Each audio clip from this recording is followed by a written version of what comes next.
Ikasampung Kabanata. Ang pagtawag ni Cornelius kay Pedro. Doon sa Cesarea ay may isang lalaking ang pangalan ay Cornelius. Siya ay isang kapitan ng batalyon ng mga sundalong Romano na tinatawag na Batalyong Italyano. Siya at ang kanyang buong pamilya ay may takot sa Diyos. Marami siyang naibigay na tulong sa mga mahihirap na Hudyo at palagi siyang nananalangin sa Diyos. Isang araw, bandang 3:00 ng hapon, nagkaroon siya ng isang pangitain. Kitang-kita niya ang isang anghel ng Diyos na pumasok at tinawag siya, Cornelius. Tumitig siya sa anghel at takot na nagsabi, "Ano po ang kailangan niyo?" Sumagot ang anghel, "Pinakinggan ng Diyos ang iyong mga panalangin at natutuwa siya sa pagtulong mo sa mga mahihirap. Kaya inaalala ka ng Diyos. Ngayon magsugo ka ng mga tao sa Joppa at ipasundo mo si Simon na tinatawag na Pedro. Doon siya nakatira kay Simon na mangungulti ng balat. Ang bahay niya ay nasa tabi ng dagat." Nang makaalis na ang anghel, tinawag ni Cornelius ang 2 niyang utusan at ang isang sundalong makadiyos na madalas niyang inuutusan. Ikinuwento ni Cornelius sa kanila ang lahat ng nangyari at pagkatapos ay inutusan niya silang pumunta sa Joppa. Kinabukasan nang malapit na sila sa bayan ng Joppa, umakyat si Pedro sa bubong ng bahay para manalangin. Tanghaling tapat noon at gutom na si Pedro, kaya gusto na niyang kumain.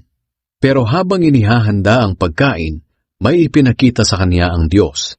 Nakita niyang bumukas ang langit at may bumababang parang malapad na kumot na may tali sa 4 na sulok nito.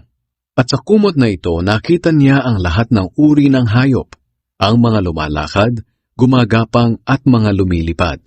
Pagkatapos may narinig siyang tinig na nagsasabi, "Pedro, tumayo ka, magkatay ka at kumain." Sumagot si Pedro, "Panginoon, hindi ko magagawa yan, dahil hindi po talaga ako kumakain ng mga hayop na itinuturing na marumi at ipinagbabawal kainin." Muling sinabi ng tinig, "Huwag mong ituring na marumi ang kahit anong bagay na nilinis na ng Diyos." 3 ulit itong nangyari, at pagkatapos hinila agad ang bagay na iyon pataas.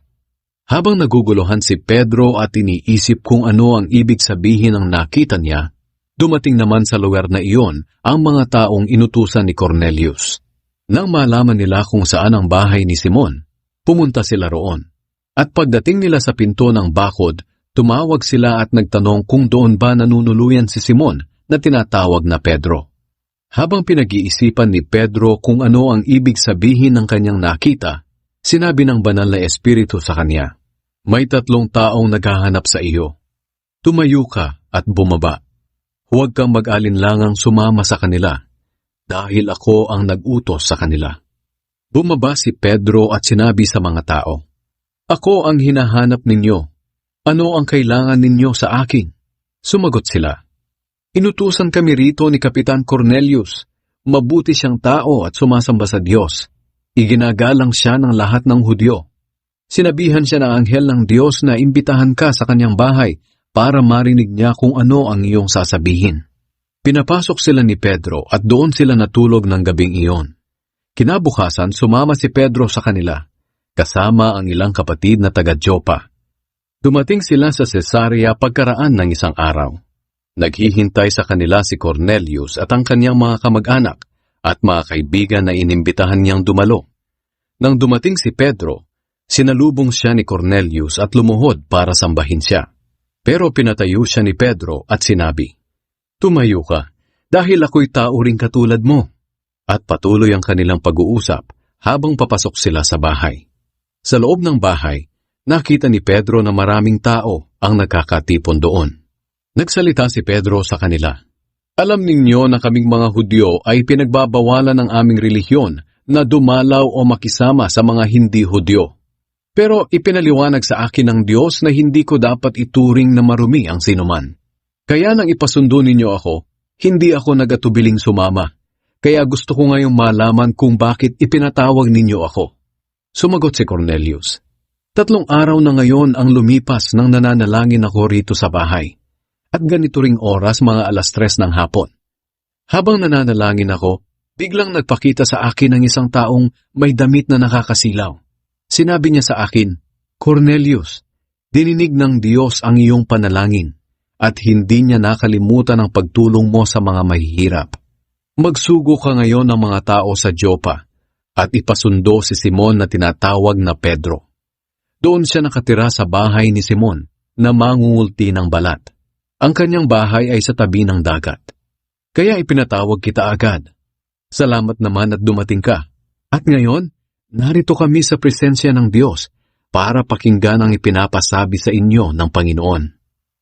Nangaral si Pedro sa bahay ni Cornelius. Kaya nagsalita si Pedro, ngayon alam ko nang walang pinapabura ng Diyos. Kung ang tao ay may takot sa Diyos at tama ang kanyang ginagawa, kahit ano ang lahi niya ay tatanggapin siya ng Diyos.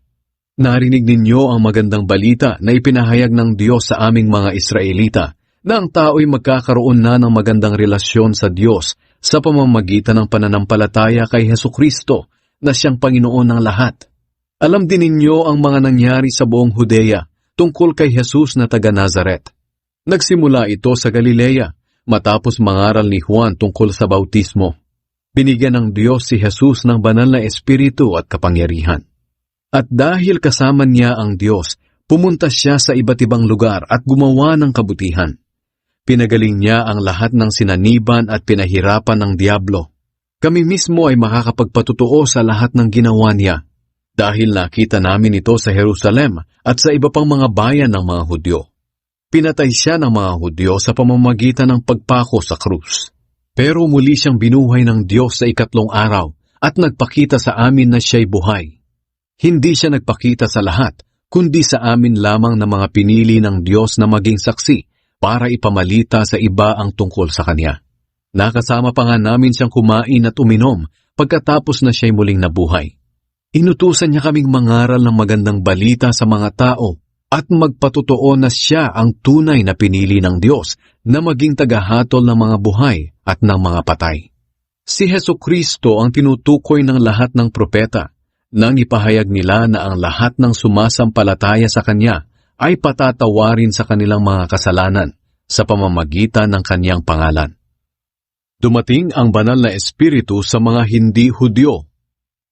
Habang nagsasalita pa si Pedro, napuspos ng banal na espiritu ang lahat ng nakikinig. Ang mga mananampalatayang Hudyo na sumama kay Pedro mula sa Joppa ay namangha dahil ipinagkaloob din ng Diyos ang banal na espiritu sa mga hindi Hudyo. Dahil narinig nilang nagsasalita sila ng iba't ibang wika na hindi nila natutunan at nagpupuri sila sa Diyos. Kaya sinabi ni Pedro, natanggap na nila ang banal na espiritu tulad natin, kahit hindi sila mga Hudyo. Kaya wala nang makakapigil sa kanila para bautismuhan sila sa tubig. At iniutos ni Pedro na bautismuhan sila sa pangalan ni Hesukristo. Pagkatapos noon, pinakiusapan nila si Pedro na manatili muna sa kanila ng ilang araw.